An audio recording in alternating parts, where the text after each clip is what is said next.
तो ऐसे में अगर डायबिटीज किसी को है तो फिर आप किस तरह से सर्जरी को करते हैं? देखिए, कोई भी सर्जरी होती है, तो सबसे पहले आपको ब्लड एग्ज़ामिनेशंस होते हैं। हाँ। आप चाहे कोई भी सर्जरी कराएँ, एब्डोमेन सर्जरी कराएँ, हार्ट सर्जरी कराएँ या आपका जॉ सर्जरीज़ करा रहे हैं, अ, ठीक है? कुछ भी होता है। तो जब आपके पैरामीटर्स होते हैं और निकलता है अनकंट्रोल्ड डायबिटिक है, या सोचिए आपकी फास्टिंग ग्लूकोज है वो 120 से ऊपर पड़ी हुई है, आपकी खाना खाने के बाद जो डायबिटीज है, ब्लड शुगर है वो 180-200 से ऊपर पड़ी हुई है, तो ट्रीटमेंट बंद नहीं किया जाता, हुँ। उसको पहले कंट्रोल किया जाता है। कंट्रोल करने के लिए इंसुलिन होती हैं, अलग मेडिसिन होती हैं, वो देते हैं और उसके बाद करते हैं। तो ये कहने का मतलब है कि आपको नॉर्म प्रिकॉशंस लेने पड़ते हैं।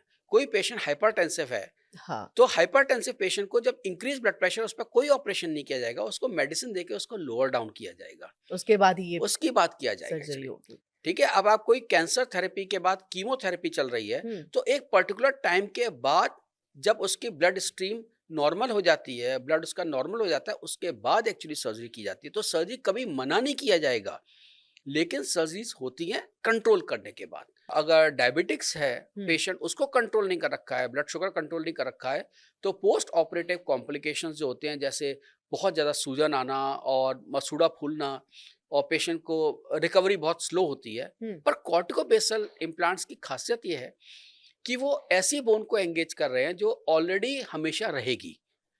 तो ये डिफरेंस आता है कि हम डायबिटिक पेशेंट्स के अंदर बड़े आराम से ये इम्प्लांट्स लगा सकते हैं, लेकिन जो कन्वेंशनल इम्प्लांट्स होते हैं वो मसूड़े के अंदर, जैसे आपके दांत थे, हड्डी जो जड़ होती थी, हुँ। उसमें लगाते हैं, तो उन पे मसूड़े का गलना होता है। जैसे ही मसूड़ा गलेगा, सेकेंडरी इन्फेक्शन हो जाते हैं, पेरी इम्प्लांटाइटिस हो जाता है। ओके। लेकिन इसके अंदर पेरी इम्प्लांटाइटिस नहीं होता है, हुँ। तो हम कर सकते हैं, लेकिन कंट्रोल करके इसलिए कर रहे हैं कि इमीडिएट कॉम्प्लिकेशंस ना आए, ना आए। बस स इसलिए।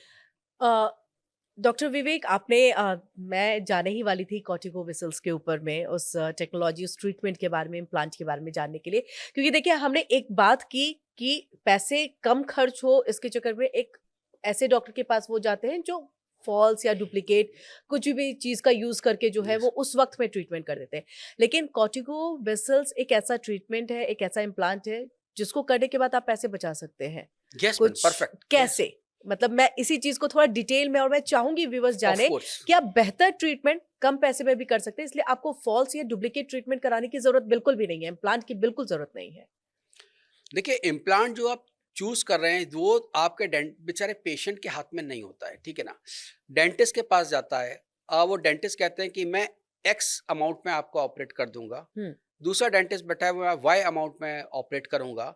वाई अमाउंट ज़्यादा है एक्स अमाउंट से, तो वो ठीक है, इस पे हम करा लेते हैं। उसको ये भी सोचना है, ऐसा पैसा क्यों कम था? हाँ, ऐसा अच्छा। क्या बात थी? तो पैसे एक्चुअली 2 चीज़ में बढ़ते हैं हुँ, ट्रीटमेंट के। हुँ, एक सर्जन होता है, वो अपने एक्सपीरियंस के अकॉर्डिंग लेता है, हुँ, अपने इक्विपमेंट्स के अकॉर्डिंग पैसे लेता है, और जो प्रोडक्ट वो यूज़ कर रहा है वो एक्सपेंसिव उसे वैसे ही पड़ रहा है एक्चुअली, उसके अकॉर्डिंग करता है। हुँ।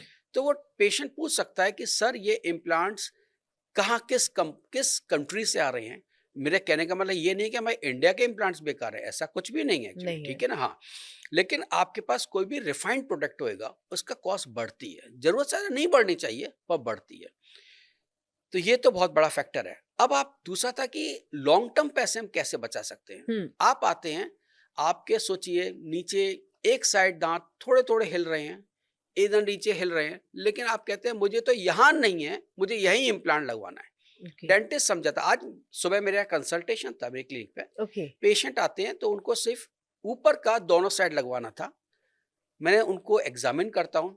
ये नॉलेज के अकॉर्डिंग होता है, एक्सपीरियंस के अकॉर्डिंग होता है। आप जानते हैं कि आप अपना प्रोटोकॉल से अगर डिफ़र करेंगे, हाँ, तो पेशेंट बेचारा परेशान होएगा। कैसे परेशान होएगा?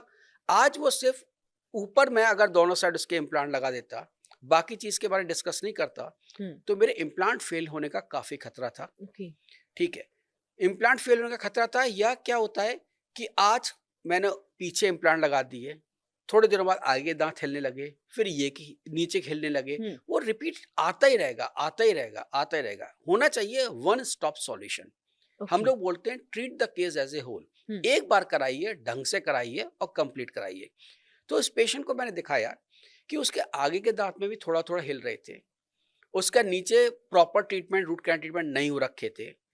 राइट हैंड साइड में 4 या 5 दादा प्रॉपर ट्रीटमेंट थे। हम्म। तो मैंने कहा अब प्रॉपर ट्रीटमेंट है पर उसके कैप गलत लगी हुई है। तो अल्टीमेटली वो पेशेंट समझा और वो एग्री हुआ कि हाँ मुझे फुल माउथ कराना चाहिए। वो इसलिए एग्री हुआ कि वो रोज रोज के चक्कर नहीं काटना नहीं चाहता है। काटना चाहिए, कोई भी नहीं जाना चाहता बार यस बार यस। हॉस्पिटल। अब टाइम भी नहीं है, पैसे भी नहीं है, ऐसा लग रहा है कि मुझे बार बार पैसे भी तो देने टाइम पड़ेंगे, इज द बहुत सारी मनी, चीज। टाइम या इज द मनी। एब्सोल्युटली, हाँ, और बहुत सारी चीज, हाँ। और दूसरा, धीमे धीमे अगर आप ट्रीटमेंट कराते रहेंगे तो आपको पता चलता है कि आपकी कॉस्ट बढ़ती रहती है, बढ़ती बढ़ती रहती रहती है, है, और एक बार में कराने के बाद एक प्रॉपर और अच्छा सा पेन भी निकल आप के। उतना ही फील करते हैं, यस यस, मतलब कितनी बार मेडिसिन खानी पड़ेगी आपको। हाँ। राइट राइट, बिल्कुल।